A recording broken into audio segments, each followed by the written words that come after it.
All right, stand by. Roll sound. Speed. Roll camera. Beating. Slate. Scene 1, take 1, mark. And action.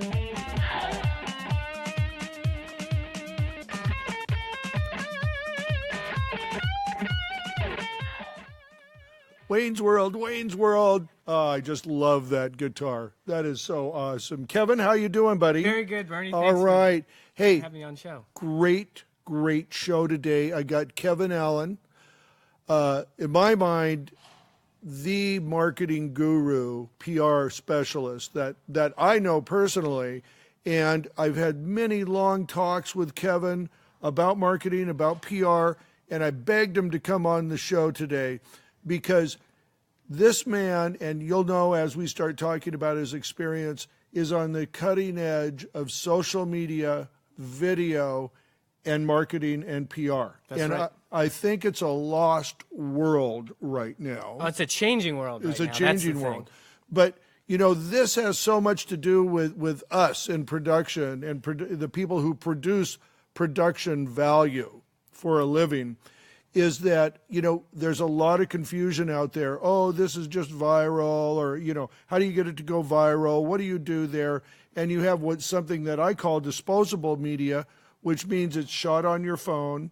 It's made to be a little slice of life almost and put out there. And it has a very valuable spot in the marketing ecosystem, but a lot of people are confused thinking, oh, that's it. That's all you have to do. And I know from Kevin's discussions I've had with him, and he's got a handle on how the whole thing works together, and that's so exciting. Kevin, once again, thanks for coming in, buddy. Thanks, Burnie, so much. I love what you're doing here with this show. Thank you. Educating the producers out there, you know, the sort of worker bees that put Right. all these wonderful... And we're all self-producers. That's right. You know, I'm a gaffer. You know, I was loading a grip truck this morning, if you wanted the glamorous life of having your own show on Facebook. So, but doing that, but yes, the self-producers and people who are actually putting content out there themselves. Well, not only that, but you have documentary filmmakers that essentially come up with this storyline themselves and go out there and use the equipment and make it, let's say, live in the world. Right, and sell it on Kickstarter and promote it on social media.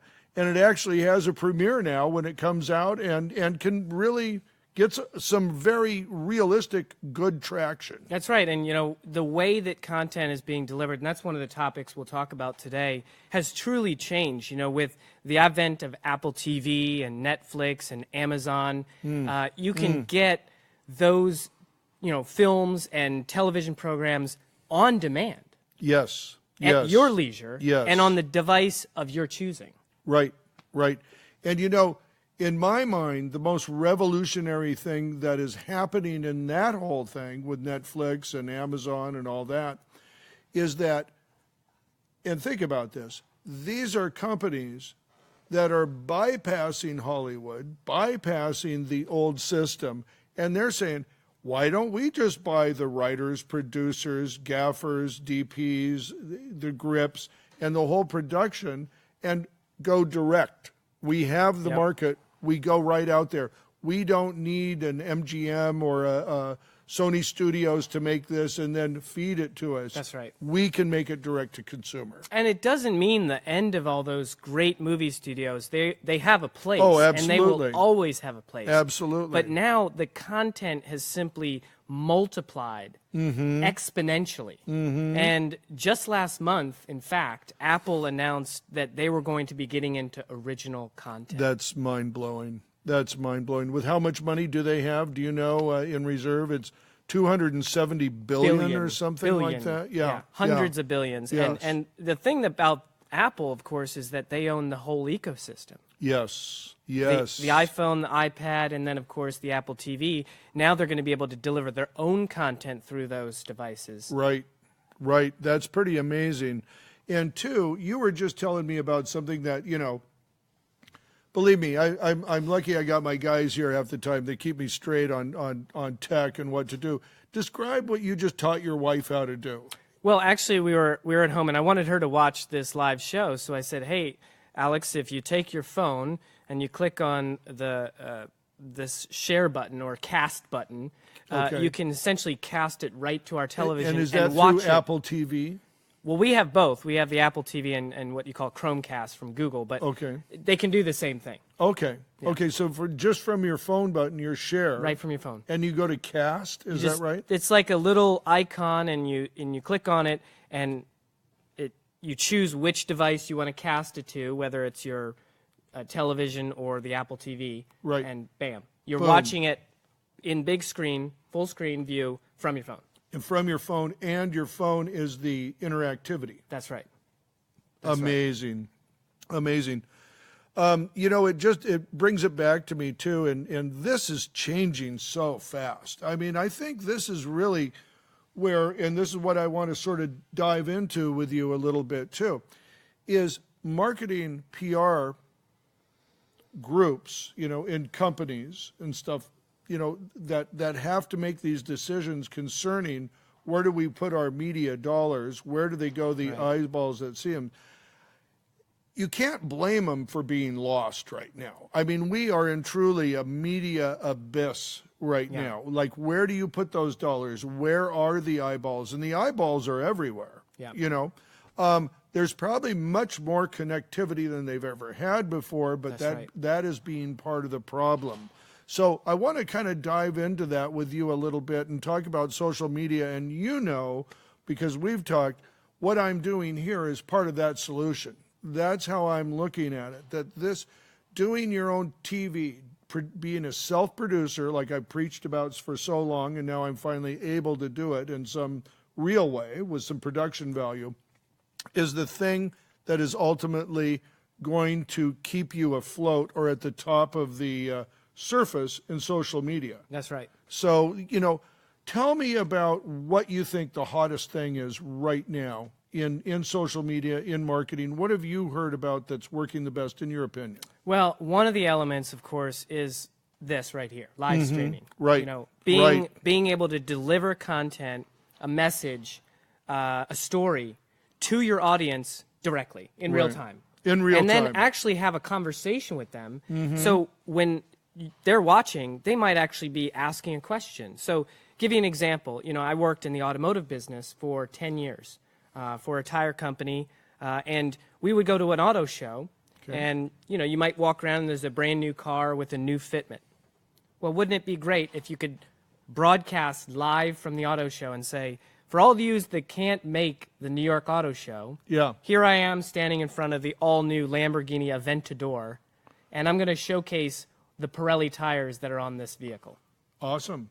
And So you could do it. You can do it right there live now at this point. And what I love about this show and what you're doing with Onset University is that we got to teach brands that this is possible for them. Yes. And not actually all that expensive.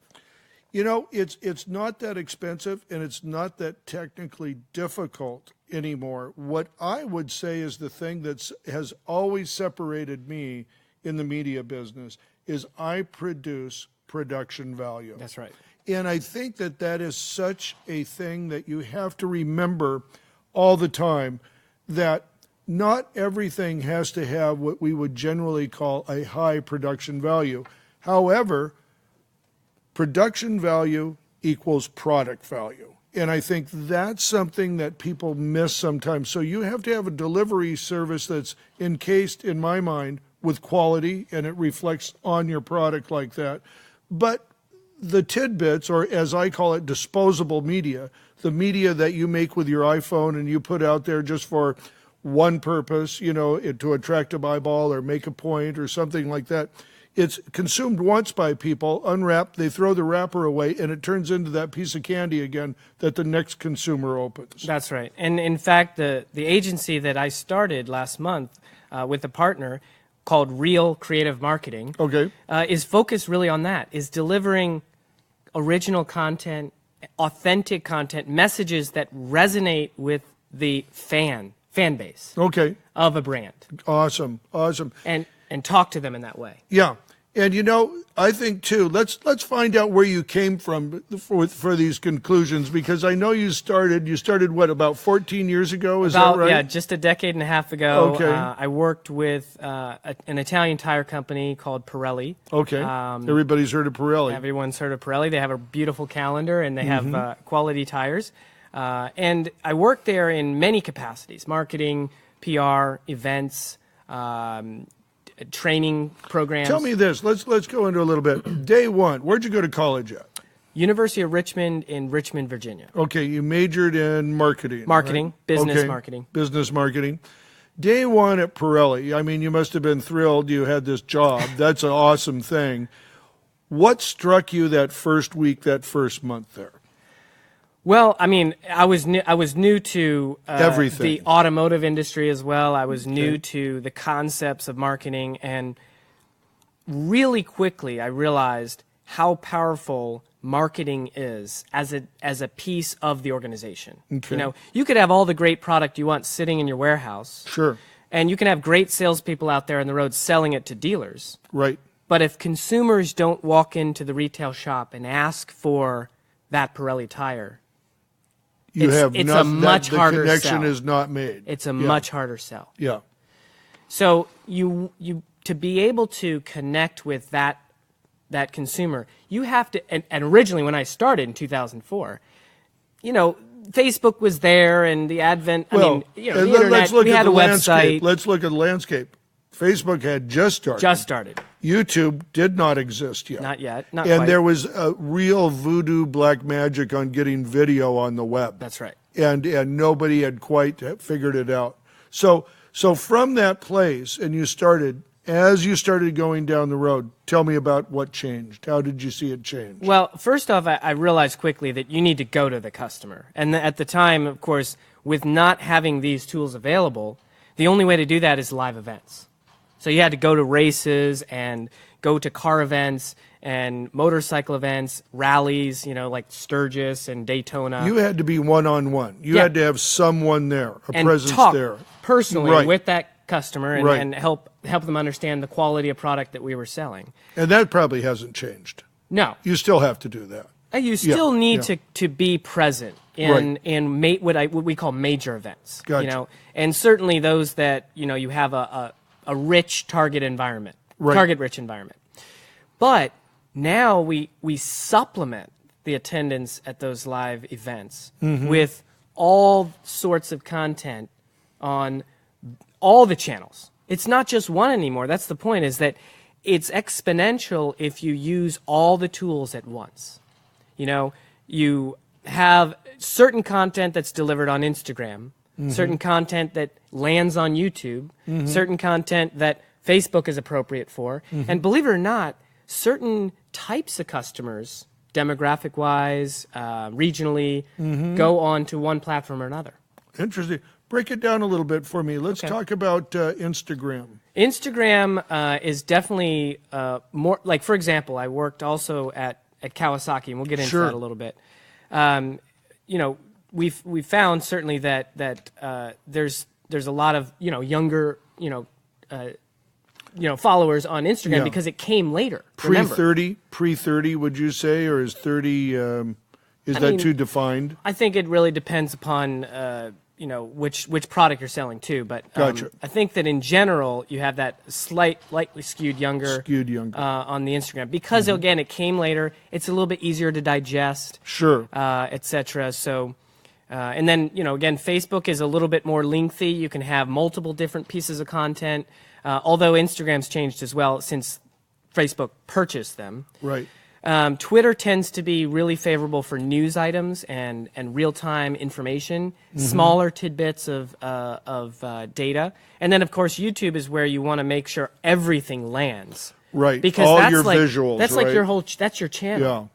That's your showcase. That's every great piece of content you've ever produced and, all the great stories you have about your brand. And on YouTube, it can be that disposable media right up to your high-end production value product selling that is so important. And there is a neat feature with YouTube, and actually, as YouTube changes, which is It's going to always change. And, Absolutely. certainly It better or it's dead, right? Google's not sleeping, trust me. Yeah. They have playlists. So you can take a topic.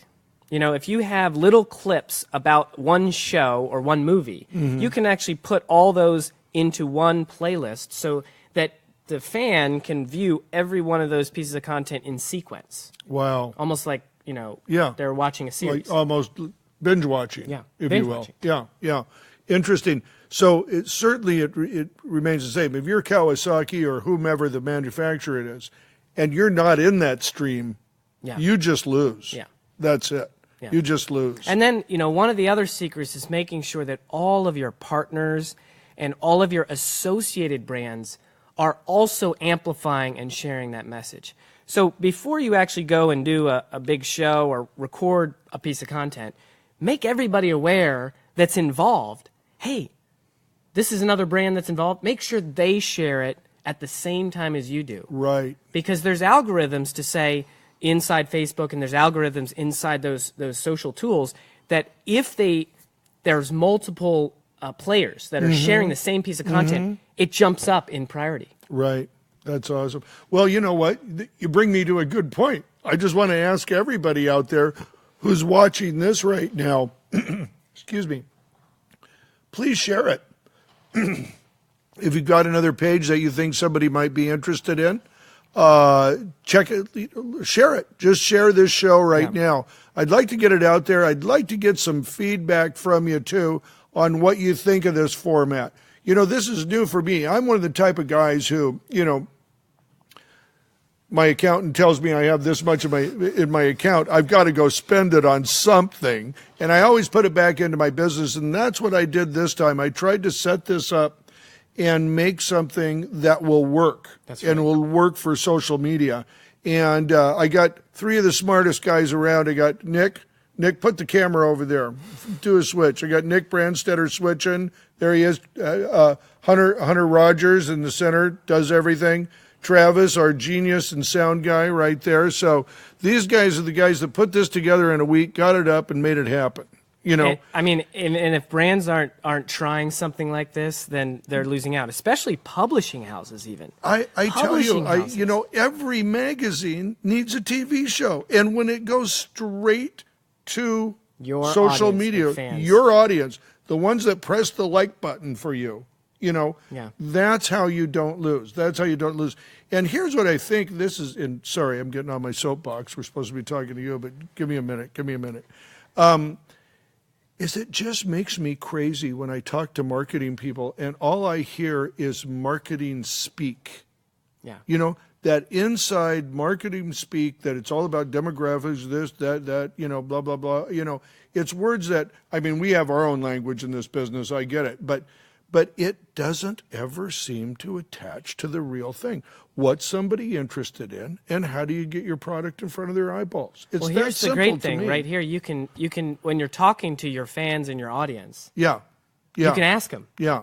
In real time. Yeah. And let them vote. There's actually survey tools on Facebook. You can throw out a survey and ask them, hey, what do you want the ending of this show to be? Yeah. Whoa. Wouldn't that change everything? That puts you in part of the production. Yeah. Right. Yes. Absolutely. No, another thing is I look at is, and this is from you inside of the market, you with your peers, okay? What do you and your peers, not your boss, not the people in the company, but what do you and your peers, what's frustrating for you right now in getting your message out? What is one of the stumbling blocks that you have? Well, being that I came from motorcycle and automotive industries, legal restrictions are also somewhat of a difficulty. So in other words, right now we need to make sure we're not throwing out, in words that some people wouldn't appreciate or saying things that aren't true. Right. So truth is very important. It is important. Okay. Truth is very important. A sensitivity to the way that your product is perceived is also very important. So those things you need to be aware of course. I think the other thing is, the velocity of decision making. So in other words, Velocity of decision making. Explain that oh, yeah. to me. So, just if you decide that something feels right, sometimes in organizations and corporations with a lot of hierarchies and bureaucracy, it takes time to get the approval to make Right. it happen. Well, guess what? In the time that you got that approval, Yeah. You've it's killed no it. longer relevant. You've killed it. Yeah. It's no longer relevant. The audience and your fans are hungry for it tomorrow, not in 3 weeks. You've got to think on your feet. So you need to be faster with how you come up with the concept, faster with how you set up the environment to Right. make it happen. Right. And these guys are actually, whiz bang on the Oh, desk yeah. over there, putting this all together in a week. Yeah. Yeah. Yeah. And not only that, they built a computer from ground up, to get what we exactly needed. And I'll tell you something that's a little bit off topic right now, but these guys represent to me what I preach all the time, and it's about mentoring. These guys are mentoring me. Yeah. I don't wait to sit and find out what they know. What I want to know is what they know. I want to go to them first. They'll glean whatever information and knowledge that they need from me, maybe on lighting, maybe on business, whatever. Let's talk about that, because that's a really important point, is realizing that you are not always the expert that you think you are. And I appreciate you offering me that I'm a marketing guru, but really I listen just as much or even more. Absolutely. Much more than Yeah. I talk. Yeah. I Yeah. want to know how my peers think about this idea. I want to know, how I can involve them in the creation, because more minds that think alike are a powerful tool. Right, right. And that have those pieces of knowledge that fit together. It's there's a lot involved with being someone who's out there today. Yeah. It's not simple. I look at myself and, I'm not a young guy anymore, but what these guys have to offer, the tools that you have to have around you, you have to embrace things. You have to go with it. You can't be afraid of it. And the thing I like to say is no matter where you're at in this ecosystem right now, you can intersect it and get right into some area of social media, of marketing or any of that. And you don't have to care about what you know, because in 6 months, everybody's going to be equally as ignorant. And the game changes over again. You talk about being an expert and stuff. When people ask me what I am, I usually describe myself as a student of lighting. Wow. After 20 years, This is a man 25 who started years. Onset University. And I'll tell you why, is because light always surprises you. It comes from a different spot. You never know what environment you're going to be in. You never know what's going to work in a certain environment that didn't work in the other environment you were in. So as being a student of lighting, I'm always open to learning, and it's the same right now with what I'm doing with social media. I'm always open to learning. I'm always open to new paths, Right. And I would say by having that attitude, it's probably monetized my business, Burnie's Grip and Lighting, by $100,000 a year. I could attribute directly back to Facebook. That wasn't a plan. That was a result of being open to it. Yeah, right? And definitely a pioneer, and that's another thing is, if you're doing what you love to do and you're doing what matters to you, Right. you're going to find new tools to do that better Yes. every day. Yes. Every day. Because self-improvement, yourself is the best investment you can ever make. Absolutely. Professionally. Personally and professionally. But, if you are open to learning and you're open to listening to those new ideas and trying them for the Right. first time. And again, Right. that's where we go back to what you said. One of my frustrations is having corporations and companies and brands be willing to try something different, Right. something new. Branching out and taking a little bit of a risk. Yeah. It's a calculated risk, and if you have enough people involved, the risk is diminished, of course, Of course. because you have a team. Yeah. And I think for brands too, and this goes with me. the simplest example I can give of this is Kevin posted on his LinkedIn page that we're doing this show. So I'm sitting here and we're countdown's like 4 minutes. And so I just go, I can't post on LinkedIn. So I went to yours. I shared yours on my site. Done. And that's what I think about too, is brands co-sponsoring things, brands coming in together and making something larger. And I know one thing, and I hope I'm not speaking out of turn here, but Andrew Ning over at Teradek, and we use Teradek product here to the video product to send it out. Pretty amazing stuff. He was talking, I think it's Viatech is their mother company, and they own a lot of different companies, and they have grouped some companies together in a creative group.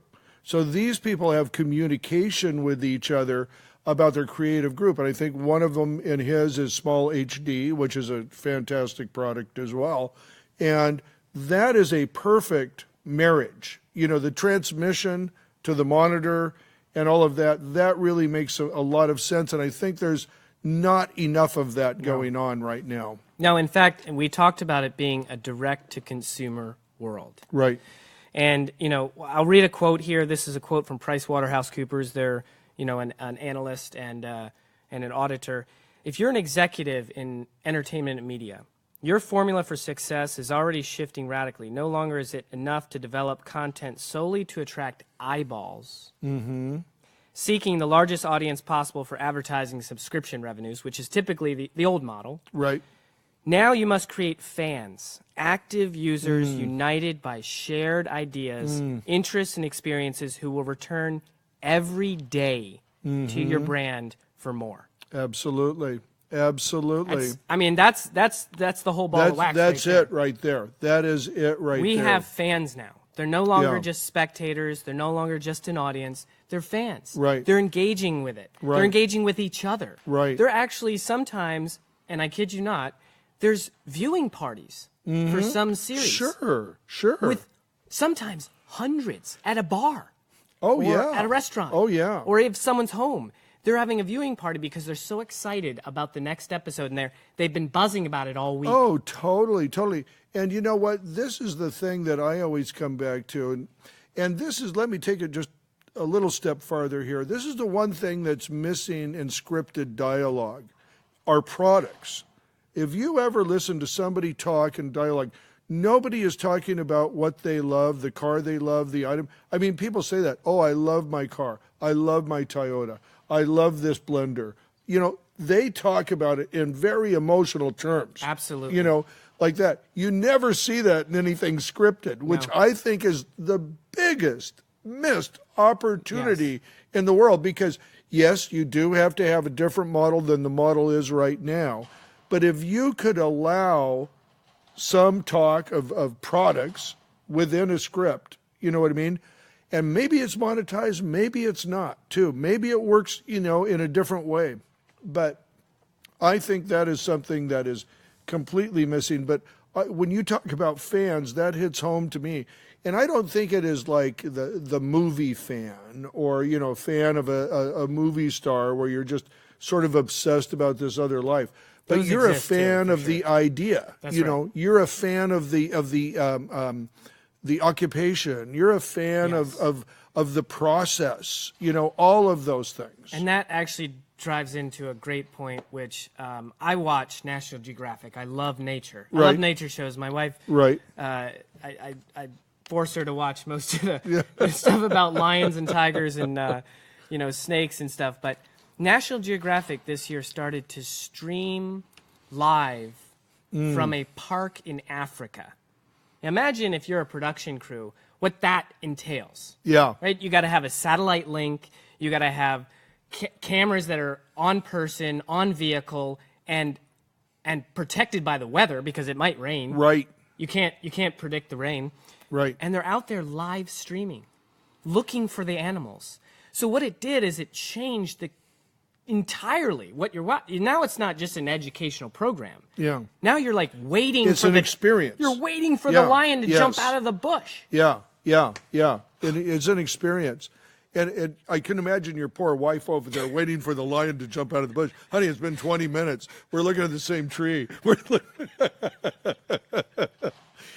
You know, it's funny you say that, though. And in Southern California, we're in Orange County right now. We're having a big storm out there right now. So this is something. Yeah. But you know what my wife and I watch? The Weather Channel, because it's always sunny. You know, we're waiting. Oh, look at that thunderstorm. Wow, a tornado. Can you believe it? Well, there's actually some of the first original. Actually, Weather Channel is a great example because Weather Channel created some of the first real-life content. Oh, yes. They started storm chasers. Yes. Everybody wanted to see taking all that news footage, you know? And it started with news channels going to find the storm. Right. And then some people realized, oh, this is a whole program. Right. We can just follow storms all day. Yeah, yeah. And I mean, of course they got all the satellite links inside their truck, and they jump out and get well, and you know what? It too on the Weather Channel. I'll just say this: is that it's one of the few national cable channels that actually includes something local. Yes. You get that little local weather every 20 minutes or something like that, and it's it's incredible. When I heard of the Weather Channel starting, I mean, I was just probably like everybody else. Are you kidding? Yeah. Who needs a Weather Channel? Yeah. Good Lord, what are they going to put on there? You know, but amazingly, I think it's some of the funnest programming around. That's right. You know. Nick, do we have, go to your camera, Nick, go to your camera. Do we have anybody out there, anybody asking anything? I know I'm not allowed to look at my phone. These guys are very strict about that. I'm not allowed to be up. Anybody got anything to say? No, we just got a couple people watching. Couple people watching. Great. Thanks. Hey, will the two of you go ahead and share this program? Awesome. Do feel free to ask questions, though. Yes, please. Throw a question out. You got any questions on anything for that matter? It doesn't just have to be marketing or you want to ask Nick something. I'll make him give you an answer. So, just ask any questions. Feel free. But I know you brought on, are you ready, Nick, to do some footage? Yes, I am. Okay, great. Do you want to? Are you ready to do something? I brought on some videos from my experience at Kawasaki and Pirelli, just to showcase what brands are doing to create content. Now, the first one I want to run is made by a lot of it was filmed by a gentleman named Alex Chacon. Okay, and what piece is this, Kevin? This is actually an advertising piece for a new motorcycle called the Vulcan S. Okay. And Alex Chacon is the star of this advertising piece. But you'll notice right away that it's not really so much an advertising piece as it's about Alex and his story. Okay, great. So let's see how that runs. Great. By now, I'm up about 200,000 miles, over 41 plus countries. This was my creative attempt at making something of myself. So taking motorcycles all over the world opened up the world to me in the unique way I never thought possible. I think I showed people a way to see the world, explore, and create adventure.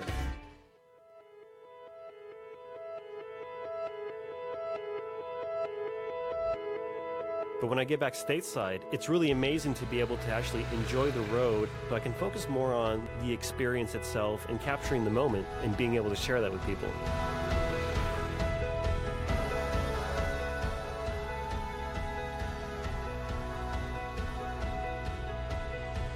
I feel way more connected to the road and the people, the other riders on the street. The cruise is more about just living life, having the adventure for the day. It doesn't require you going halfway across the world. It can give you an adventure in 10 seconds or in 10 days.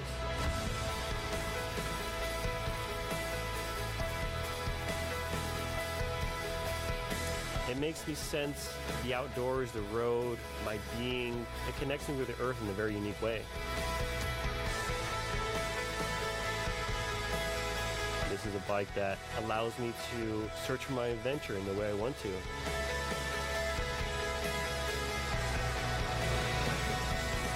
So the advice I would give for people is very simple. Hop on your bike and let the adventure come to you. So there you go. This is Alex, and instead of it being just an advertising piece, it's about Alex's story enjoying motorcycling. Right. And so the way it connects with brands is that there's multiple camera angles. You get some onboard Oh, it footage. was a beautifully done piece. You feel yeah. like you're really Beautifully inside done, his experience. Yeah, And that high brings me production value. That was high Absolutely. production value. Absolutely. Right there. One of my favorite pieces. And one of the things you'll notice, too, is it's somewhat immersive. And I bring up that word because, and Nick's got some graphs for me to show. And Google has this really cool tool called Google Trends. You can look it up, google.com/trends. And you can type in any word, and it'll tell you how that word's been trending over time. Yeah. And then it also crawls, on a separate tool, it crawls the internet and looks through all the books and magazines and sees how many times that word has been used. Wow. The word immersive Yeah. has tripled in usage over the past 5 years. Because of the marketing. Because people want that immersive experience. And because production needs to change to address that Right. and give consumers an even more immersive experience. Right. And, I don't want to go into the topic of VR because that's a whole nother show. That's a whole different But world, yeah. what VR does is it immerses you inside that content. Right. So instead of just being a viewer of that television program or movie, you're actually in it. Yeah. And yeah. the Sci-Fi actually came out with a new crime drama last year, around this time actually, Okay. called Halcyon. Okay. And it was entirely filmed and delivered on the Oculus Rift VR platform. Wow. Wow. That's immersive. That's gamer. That's gamer technology coming into the. And they're targeting, yeah. of course, their fans are gamers, of course, Yeah. sci-fi. I mean, Yeah. so. Yeah. Kevin, we got a question, I think, from somebody. Nick, you want to hit us with that? Yeah, we have a question from Vaclav Berger. He wanted to know how you would distinguish brand marketing for a business versus an individual. That's a good question, Kevin. Go ahead and take a crack at that. Brands definitely have their own message. They have their own personality. And so as a brand, you need to, let's say, there's certain pillars of your brand that need to maintain. You know, Pirelli was power was nothing without control. It's a performance brand of tire. Definitely have a very high quality and, performance as well. Performance is Performance key. is everything. Performance yeah. is anything Yeah. for Pirelli. And then Kawasaki, of course, has Kawasaki Strong, and they have other campaigns, Let the Good Times Roll. So it's very important that you maintain the consistency of those messages in your marketing programs and in the content. Right. Where is that present? Right. Is this in line with the brand that we're talking about? Right. As an individual, it's about being true to yourself. Very much so. And actually, Gandhi has one of my favorite quotes from Gandhi. Says, a marketing genius, by the way. "Oh, absolutely, Yeah. marketing genius. It's not about consistency; it's about finding truth in yourself." And I didn't quote it exactly right, but that's about the gist of it. It's not enough just to be the same all the time. Yes.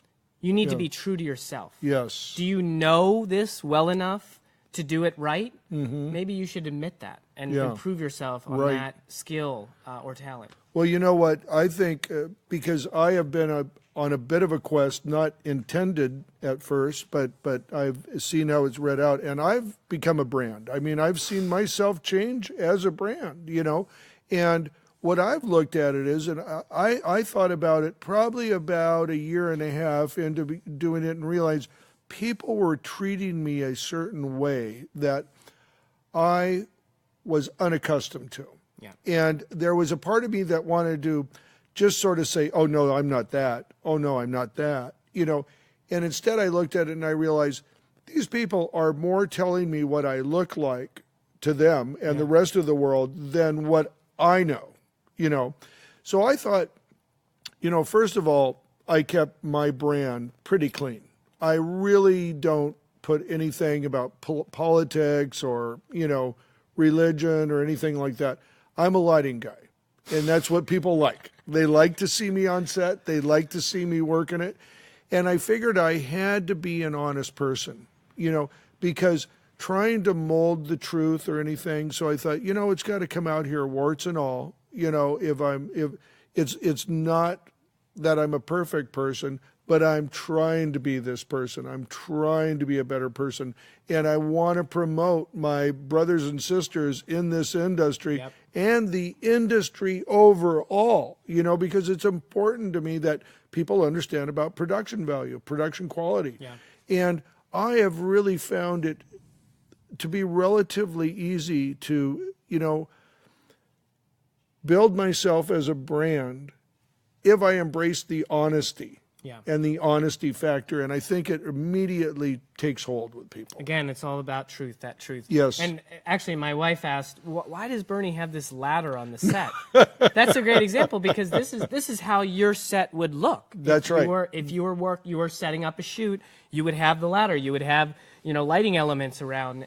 Well, this is part of the honesty, really, because this is the world I walk into, or I build my time to make sure I walk into this world at some point during the week. That's right.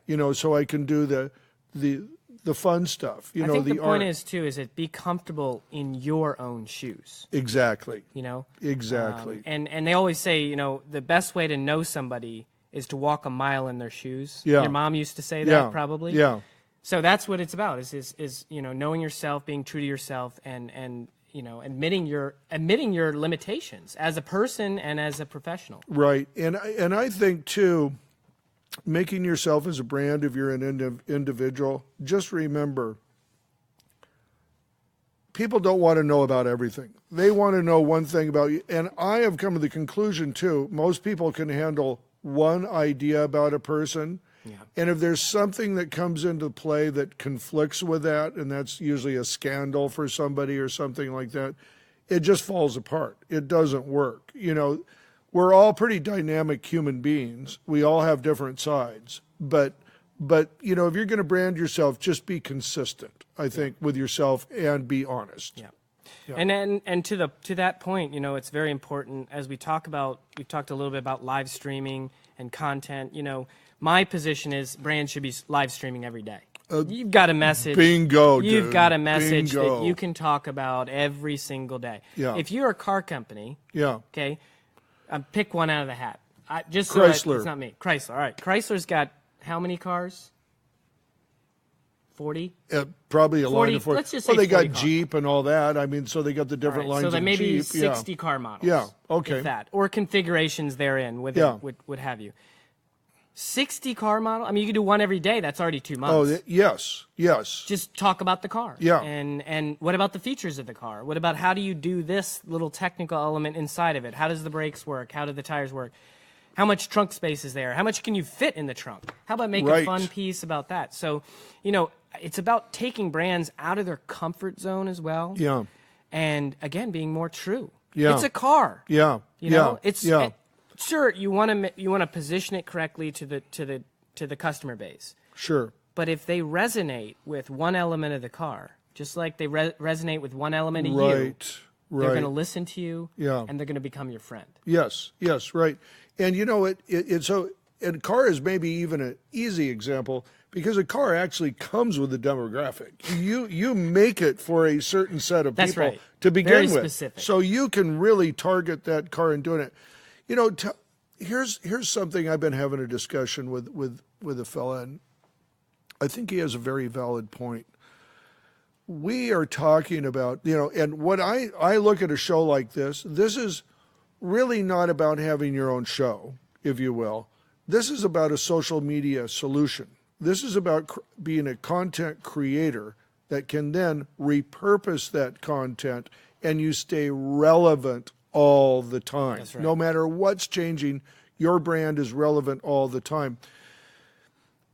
This fella has gone with an idea like this to other people, and CEOs love it. They go, that's perfect. Why don't we get out there and do this? Then he goes to the marketing manager. And I don't know if you can tell what I'm going to say or not, but he goes to the marketing manager, and the marketing manager goes, oh my God, I got to produce a show now. I've got to get out there, and I've got to get all this social media organized, and I got to hire people in my department that I don't even know how they work, And I can understand why somebody is hesitant to do that. But if you don't embrace something, Yeah. if you don't embrace the right now, the immediacy of marketing, of making that friend out there. What are you doing? Well, and it's also about putting a face to the brand. A great example is motorcycle publication. I'm very familiar with them. You know, I've done the media relations for a motorcycle brand. Motorcyclist has a show called On Two Wheels, and they talk about motorcycles every week. And you know, they're doing a great job, bang up job, and it's putting a face to the brand of the magazine. Right. So instead of it just being about this magazine and the content that's in there, now it's also about these two gentlemen who are in front of the camera talking about the bike, Right there. having a conversation essentially with their viewers. Right. Right. Did we have another piece of? Did you have another piece of video that you wanted Yeah, to we've show got as well? something on the Ninja H2R was a supercharged motorcycle that Kawasaki produced. Okay. And let's Tell take me a look little bit about. Tell me a little bit about what you were trying to do with this piece before we Well, see it. remember that the Ninja H2R it's a high-end motorcycle. Okay. Super high performance. I remember It was seeing actually you here on in the- it. it was yeah. here in the Yeah, we studio. shot it here We in the shot it stage. here in the studio. Yeah. So it's a bike that has a very unique look. It has a supercharger in the engine and produces a lot of horsepower. So when the company decided to go shoot the ad for it, we needed to go someplace that nobody had been. Nobody even knew existed, really. And that was actually a spaceport owned by Richard Branson Wow. in New Mexico. I'm not sure if it's owned by him or partially owned by him. It doesn't really matter. But Yeah. it's a spaceport in New Mexico, and we filmed it there, and that's the piece we're going to see. That's awesome. Can we take a look, Nick?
No, that's awesome. That's an awesome piece. See, right there you can see how much lighting was important there. Inside the hangar. Oh, basically everything. the Yeah, spaceport hangar. your DP The did different an awesome camera angles job. and the mood of the entire thing was very mysterious. yeah. But Very- right away it very says, skunk work like. Yeah, very R&D secret down, government project. Yeah. No, but I mean that was a bike for it was a street bike and a track machine and, Right. and very very No, that's a very strong piece. Very, very strong piece. And once again, I come back to this, and I'm going to just repeat it. We've talked about it already, but, is the difference between disposable media, Yeah. which has an honest, legitimate, honest-to-God place in marketing, and something curated with content. production value. And production value, how it introduces the product value. And the production side they call it production value. In the marketing we call it curated content. Curated content. Yes. That's easy. I did not know that. That's at least my term. So I don't know production where that came value, from. when I say production value, somebody in marketing may not even know what I'm talking They about. may not. If I say curated curated content. curated content, Because it's been prepared. It's been like been a prepared.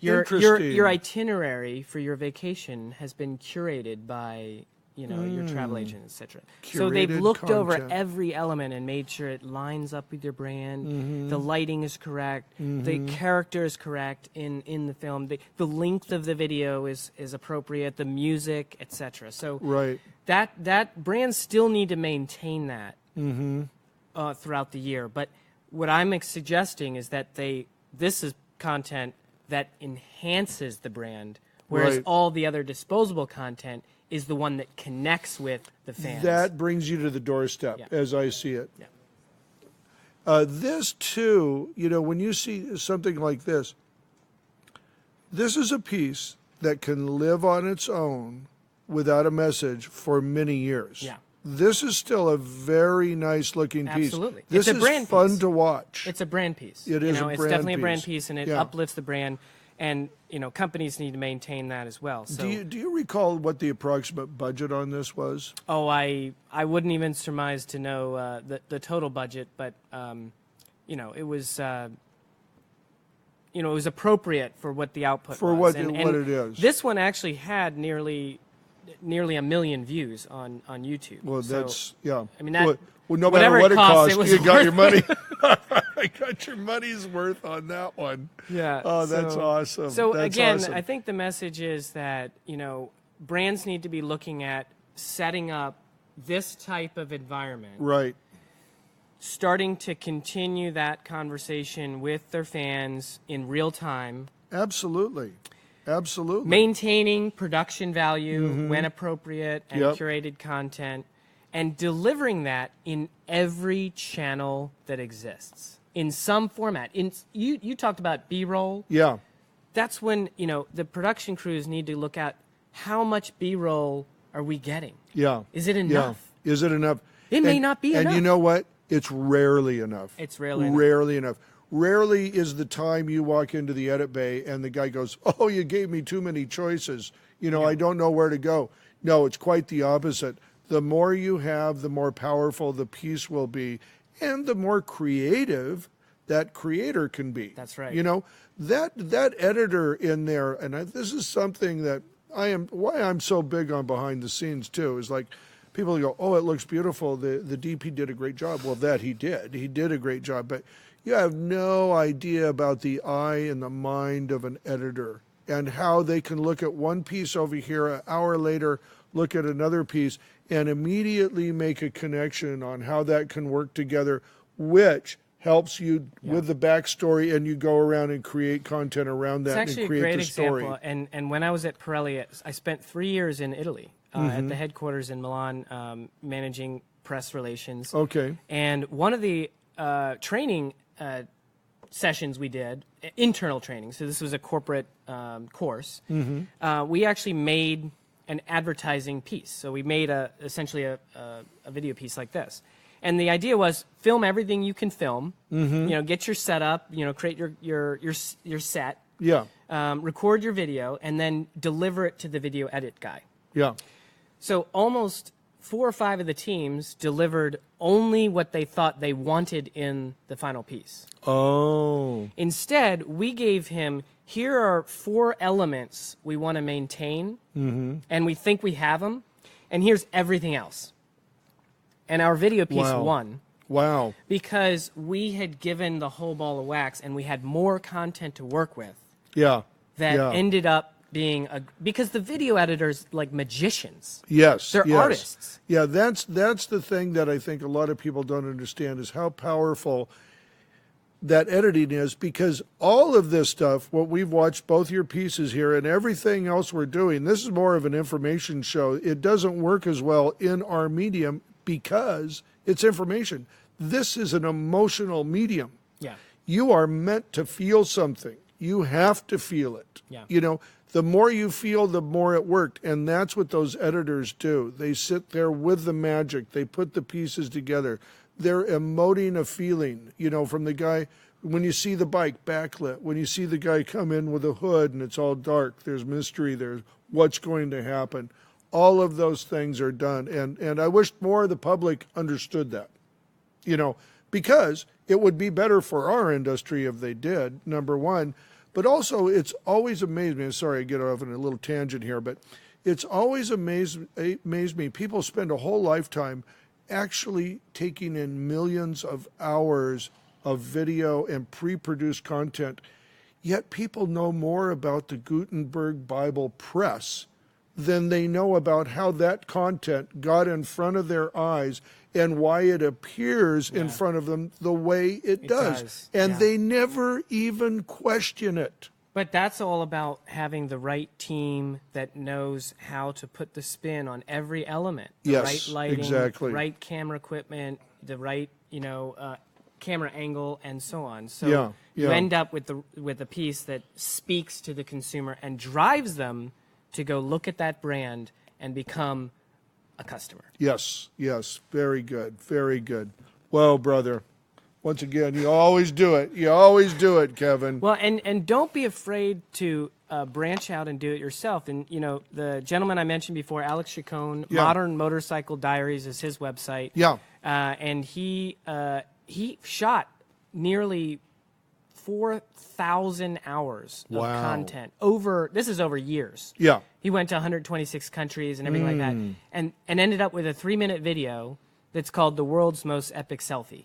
You can go look it up. Yeah. And he did a great job of capturing the right moments that told his story. Oh, I've got to check that out for sure. My brand is Real Marketing. RealDailyLife.com is our And how do website. they get a hold of you? Well, actually, go on our Instagram, real.daily.life, or realdailylife.com is our website, and check us out on LinkedIn, Facebook. We're on all the mediums. Great. I can vouch for you, Kevin. You've got my vote.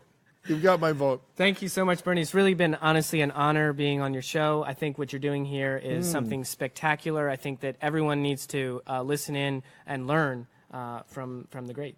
Thank you, buddy. Thank you. Great. Thank you for coming on. I really appreciate it.